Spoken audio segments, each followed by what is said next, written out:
Iran's new supreme leader has made his first address, and there is one big thing to say right off the bat, is that there's no video of it. There's no video of it.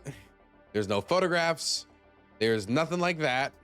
It is entirely written down and was then read on Iranian state TV for the Iranian public to listen to. Now, the new supreme leader, for those of you who missed, is Mojtaba.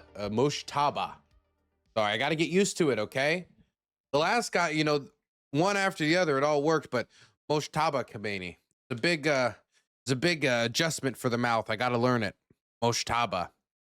Well, and you know, the thing is, depending on how the events, you know, continue from this point, I might not have to know it for that long, and then I'll have to learn another one. But for now, we're going to go with Mojtaba.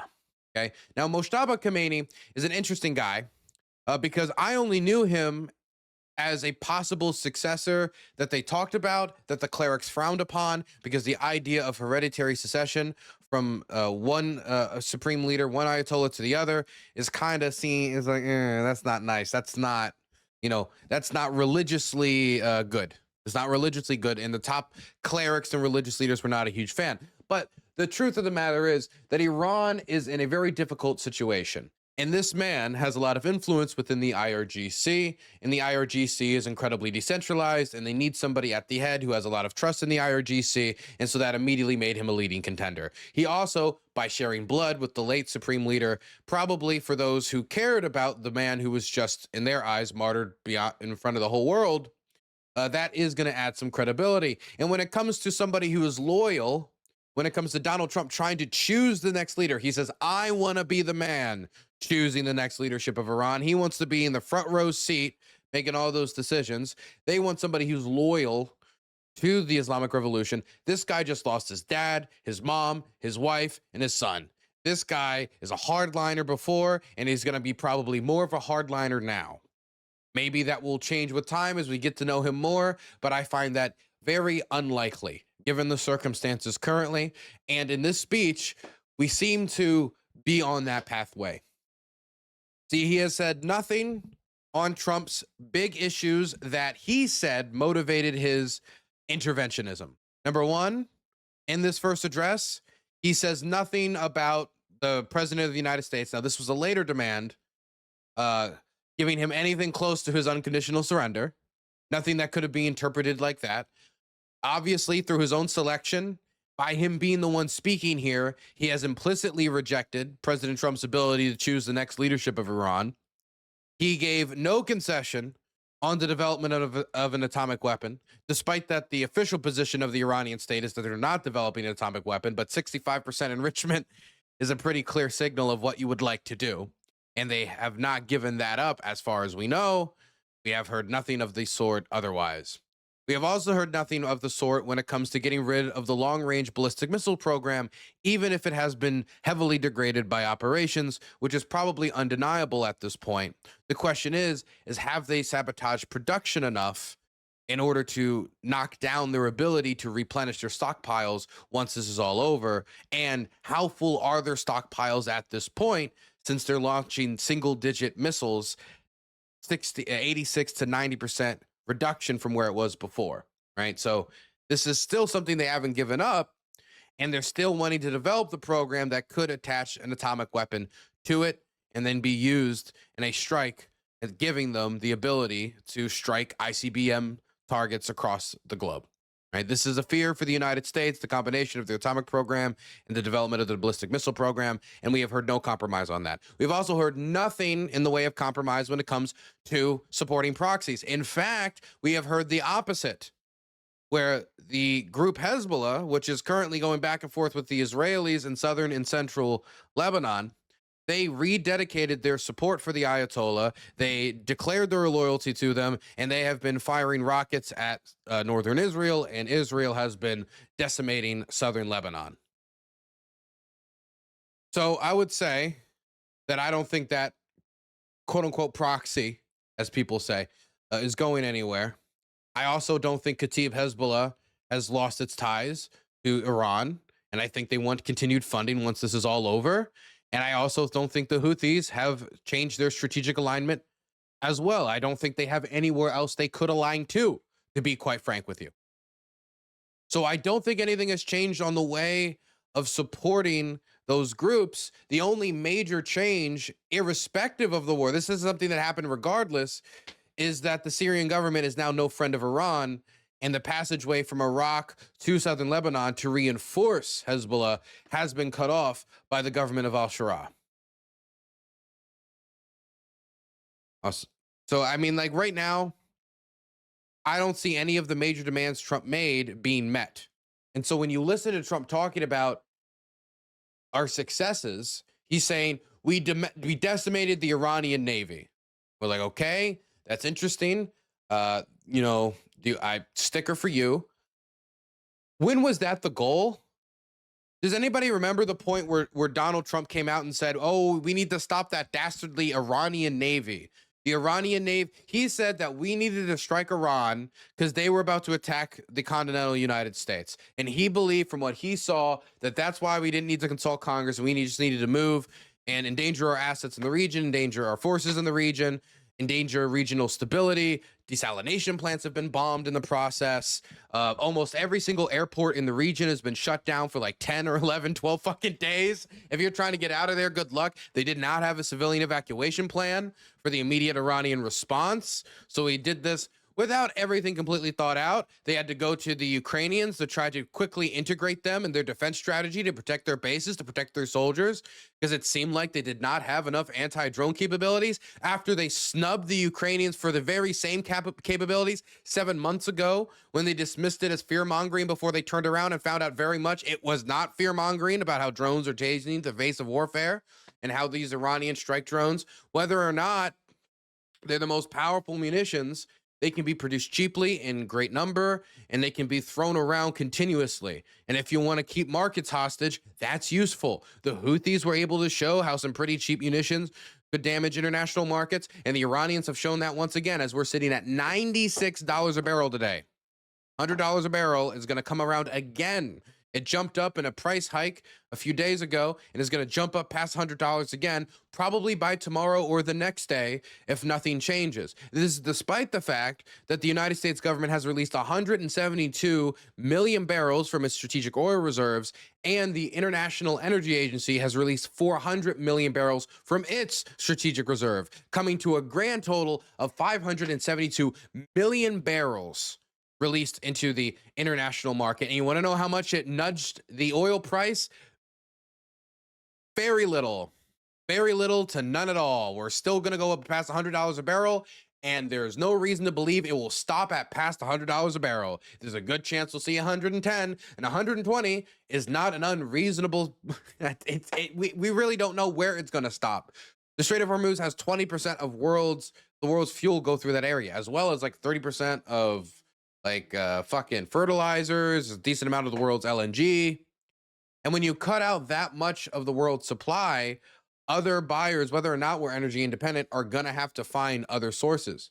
Part of the reason why Trump gave the Russians a bit of an Indian lifeline during all of this, as the Russians are going to be able to profit more off of all of this. You want to know what's most fascinating? An interesting statistic I just found out that should be draped over all of these successes that the Trump administration is going to advertise, at least advertise successes. The Iranians are making more money now than they were before. They are selling more product on the world stage at a higher price, 30% more month on month compared to the month of February. Mind you, the operation started February 28th. They're doing 30% more in sales this month than last month. So where does the engine stop for the Iranians? Where does the engine stop? Because if the goal is to wait them out as they continue to throw these drones at the strait and have struck multiple merchant vessels in the strait, smack dab in the middle, there's like 500 ships waiting on either side of the Strait of Hormuz. The Houthis have an ability to take out another choke point to force it down the coast of Africa as a potential escalation if they want to get them further involved, further damage international markets. Of course, they'll have alternative shipping routes, but those ports in southern Africa, they can't take it, buddy. They can't take it. I mean, what do you do? What do you do? The only idea that I keep hearing is go after the island off the southern coast of Iran that processes like 90% of their product before going to international markets in Asia and elsewhere, largely Asia. But talking about going after Karg Island and actually going after Karg Island are two different things. You try to take Karg Island, it's right off the coast of Iran. What are they going to do? They're going to bomb the shit out of it. That will come with American casualties, not only in taking it, but also in holding it. Not to mention, any fighting over the island could lead to them sabotaging it. And so we would lose any leverage that could be gained by holding it. Or the damage done means whatever government does come after, if we actually want to see the toppling of the government, which while the U.S. Administration is now not saying that's the main goal, they still have that in the background. It's going to be kind of hard to rebuild the country if you don't have a means to finance it. I'm not sure what the point of taking Karg Island is, to like financially strangle the regime, to try to make them scream uncle. I mean, I'm not saying that that's a particularly great idea. I'm just saying, like, I'm trying to think of a idea, a angle to go at. Because if they escalate in that direction, you know what the Iranians could do? They can target desalination plants in countries that require 40 to 90%. Burns is an immoral, morally corrupt, bankrupt man. 90% of their water from the desalination process. So I'm trying to judge Trump based on his own metrics. And his own metrics for starting this, it had to do with atomic weapons, the brutality of the regime. Yeah, good luck with that. Their ballistic missile program, started talking about proxies, talking about picking the new leadership, the need to moderate. And we haven't seen successes on any of these areas. We've degraded ballistic missile capacity. We've destroyed factories. We've besmirched our international reputation by blowing up a children's school and then lying about it and saying that the Iranians bombed it themselves. The president of the United States, the duly elected representative of the American people, going out in front of the world saying, I didn't kill all those children. They did. Oh, never mind, I did. Actually, not even having the common decency to come out and say, oh, never mind, I did. Just saying, I don't know, when asked as a preliminary report comes out, because the evidence became too overwhelming. What exactly has been achieved? Soft power-wise, I would say this is total loss. The Iranians have been damaged in their reputation. The fact that they can get hit pretty hard like this, yes. But our reputation has been damaged too. The goals that we are trying to achieve, what has been achieved, I'm still sitting back and waiting for any of these major objectives to move forward. And we still don't have any clear-cut proof that there was a direct threat on the United States outside of one FBI warning about the possibility for Iranians to attempt to acquire a means to try to do an Iranian drone attack on the West Coast if they were attacked. Not exactly what I would call an immediate threat. So this is the context of where he's making his first statement. If Trump wanted to have say on the next leader, the only way he is likely going to have a say on the next leader is if he kills this one and he just keeps killing them until eventually one gets in there that he's somewhat okay with. Do I think that is a surefire strategy? No. But I don't know what other strategy he could have if he wants that demand still fulfilled and he's not willing to take a out, which might end up being what he has to take. So I wanted to listen to the new Supreme Leader's first public statement, because again, it was read on Iranian state TV after he wrote it. And that's kind of interesting because he didn't speak it in public. Likely, this is a means for him to shield his identity, shield where he is, keep where he is private. But some have speculated that this means that he's already dead. But if he was dead, I also think that the Trump administration and the Israelis would be jumping up and down every day saying, we killed him, we killed him, we killed him, prove it, we killed him, we killed him, killed him. You know, something along those lines. But either way, this was a written statement. So let's listen to what he has to say in his first public statement since becoming the new Ayatollah. every day on the C-SPAN networks. And now to Iran's new supreme leader, Ayatollah Khamenei's first official message since being selected by the Assembly of Experts after the death of his father after joint U.S. and Israel airstrikes. This is C-SPAN under Mom Dami. I knew it would happen. So I'm sorry. I've just never seen them say something along that. Here, up next is the new speech by the supreme leader of the People's Republic of Korea. It's just I've never heard C-SPAN introduce it like that. In his message, the new supreme leader vowed revenge in response to those strikes. Yeah, the first statement, the first speech statement of the Khamenei, we received the statement a few minutes ago.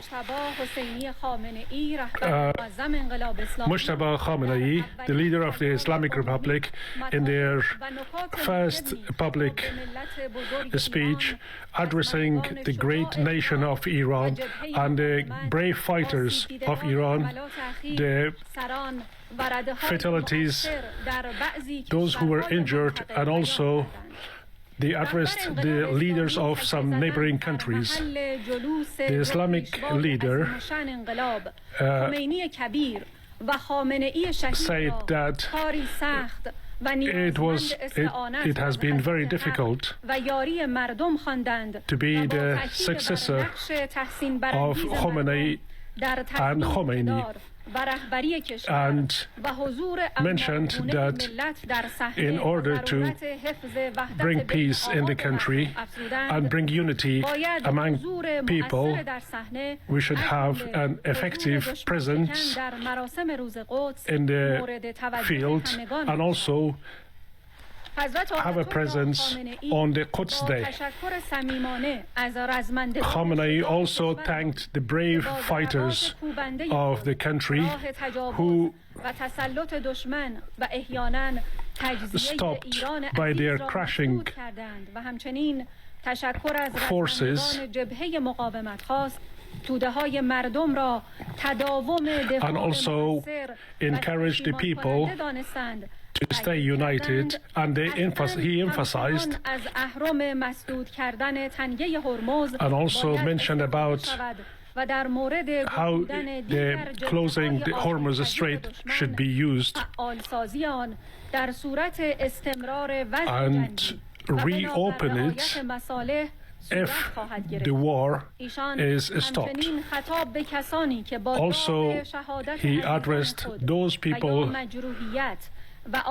who lost members of the family, and they had expressed his condolences and empathy to those families who bear damages to their private properties, and also said that we will take revenge of the blood of your martyrs and atrocities happened to your children. Okay, so the children have been martyred, the state has been attacked. These are the general themes of the speech. If you want to listen to the whole thing, you can. It is 23 minutes. The translation on C-SPAN is okay. Of course, they're translating his written statement. I kind of wish it was him reading it himself. I would be very interested in listening to that. But the big statement from this speech, the big thing that is being reported, is that he is going to keep the Strait of Hormuz closed. Donald Trump wrote on Truth Social that if the Iranians did not take actions that would lead to the strait opening, meaning that trade could commence, the 500 merchant vessels waiting could go through, and that the 20% passageway for world fuel would not be strangled, and that prices would come down in a very vital election year for Donald Trump after he decided to go into this, war of choice. Now, the Iranian president was talking and saying, we will continue. But the new Ayatollah coming out and saying, we will keep the strait open, that has weight, because he has weight with the IRGC, which means that the Islamic Revolution, the government, is digging its heels in when it comes to the Strait of Hormuz. It isn't backing off. It isn't going to remove the mines like Trump requested. And sometimes I read these posts from Trump, and they're honestly kind of low-key embarrassing. I'm listening to this man say, if you better remove the mines, as if he's not at war with Iran. We're at war with them. We're at war with them. I might as well be in Ukraine texting the Russians if they would not please remove themselves from the opposing trench. You're at war. What do you expect?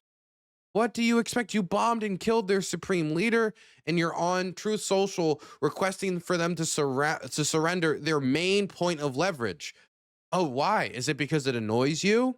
Is it because it's frustrating? Is it because the main point of leverage that they have, that passageway, is something that they can put pressure on actively, and you can't just tell all these merchant vessels or tell all these insurance companies to just bite the loss and keep on going? You can't do that. And so he's angry, and so he's just trying to manifest it. He's trying to manifest the submission of the Strait of Hormuz. But why would they? You just killed the supreme leader. You killed his dad. You killed his mom. You killed his wife. You killed his son.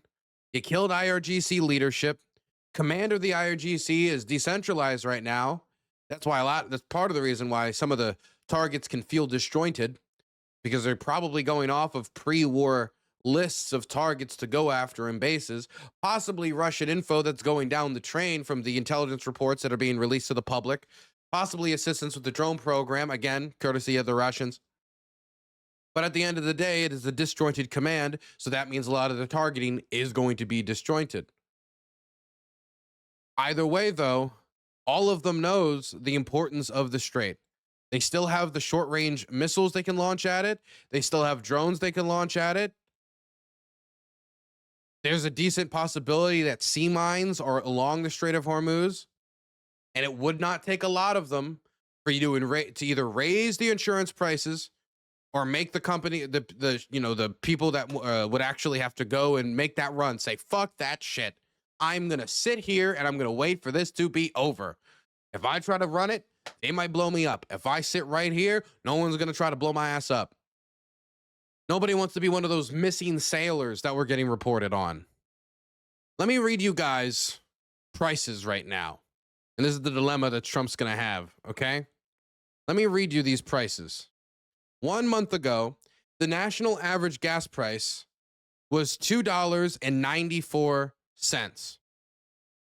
A week ago, it was $3.25. Not good. Not great. So everybody agrees, not fantastic. Today, the average national gas price is $3.60. It's about to be $1 more a gallon. We're talking about 33 to gonna go on like 40% increases in the gas price. Give it a few more days. That's going to be the reality we're living in. $100 a barrel is going to get passed, irrespective of a massive change in world events. This is the leverage that the Iranians might want to balance on, knowing it's an election year. And if you don't think the Iranians or the Russians or any of these countries that don't have our type of system wouldn't use the type of system we have against us when it comes to the decisions our leaders make, they absolutely will. They did it to Biden, and they're doing it to Trump right now. I remember Biden releasing fuel from our international, from our global oil reserves.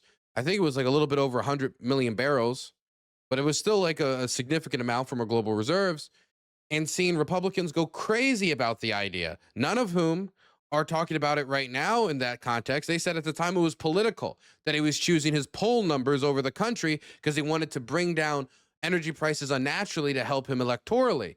Now, as Trump does the same thing in an election year, I don't even see Democrats talking about it, to be completely honest. I don't even see Democrats talking about it. Where is that Tom Cotton clip? I'm pretty sure Tom Cotton said, yeah, here it is. No, Sean, I think the question answers itself. The Strategic Petroleum Reserve was literally built because of conflict in the Middle East. After the Arab oil embargo in 1973, we decided as a nation to create that reserve, in part because we were so dependent upon Middle Eastern oil. It's not supposed to be used to help the Democrats in an election because their own runaway spending had created record. So Our core objectives have not been achieved. Gas prices are almost up $1 a gallon. And we're probably going to be headed towards stably over $100 a barrel. And the pathway to reversing these price increases has not been heavily impacted by the release of 174 million from our reserves and 300 million from the International Energy Agency's 32 countries reserves. That includes Japan, Germany, and a whole other host of nations that are trying to lower global prices. That's 472 million barrels that barely moved the markets. But the International Energy Agency did say that this is the largest fuel disruption in its history. So at least we have Trump on the case.